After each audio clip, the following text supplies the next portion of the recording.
اللہ اکبر اللہ اکبر۔ دیدی آپ کیا کر رہی ہو؟ میں کارٹون دیکھ رہی ہوں۔ آپ کو اذان کی آواز نہیں سنائی دے رہی کیا؟ سنائی دے رہی ہے تو آپ کارٹون کیوں دیکھ رہی ہو؟ اذان کے وقت کارٹون نہیں دیکھ سکتے؟ آؤ پاپا سے پوچھے۔ ٹھیک ہے چلو۔ السلام علیکم ابا۔ وعلیکم السلام ورحمۃ اللہ وبرکاتہ۔ جی بیٹا کیا کہنا ہے؟ ابا ہم اذان کے ٹائم کارٹون دیکھ سکتے ہیں؟ جی بیٹا، پہلی بات یہ کہ جب آپ آپس میں اس طرح گفتگو کرتی ہیں یا آپ مجھ سے اس طرح سوالات پوچھتی ہے تو میں بہت خوش ہو جاتا ہوں اور اللہ کا شکر ادا کرتا ہوں۔ دوسری بات یہ ہے کہ اذان ایک طرح کا اعلان ہے جس کے ذریعے سے ہمیں خبر دیا جاتا ہے کہ نماز کا وقت ہو چکا ہے، آپ نماز کے لیے تیاری کرو۔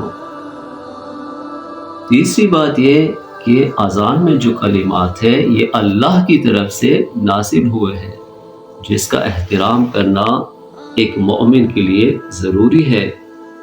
ادب کا تقاضا یہ ہے کہ جب اذان سنائی دے انسان کو، اس کو غور سے سنے اور ساتھ ساتھ دہرانے کی کوشش کرے، بلکہ بعض کلمات تو ایسے ہیں کہ وہاں پر انسان کو جواب دینا چاہیے، جیسے حی علی الصلاۃ، نماز کی طرف آؤ۔ یہاں پر انسان کو کہنا چاہیے کہ اے پروردگار،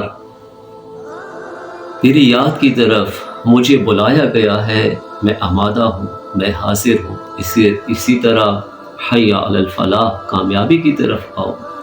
ٹھیک ہے، جب اذان دی جاتی ہے تو ہمیں کامیابی کی طرف بلایا جاتا ہے، یعنی نماز وہ عمل ہے جس میں انسان کی کامیابی ہے، وہ خدا کی قربت کا ذریعہ ہے، ایک مومن کے لیے معراج ہے۔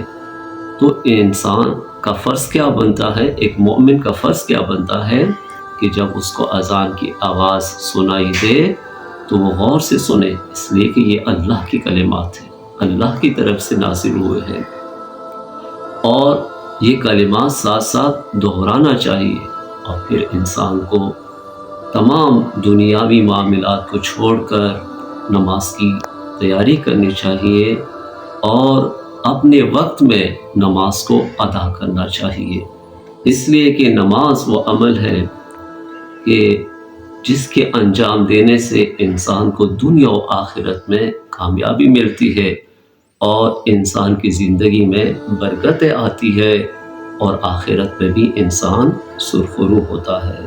اب آپ کی سمجھ میں آیا؟ جی۔ آپ کی سمجھ میں بھی آیا؟ جی۔ ٹھیک ہے۔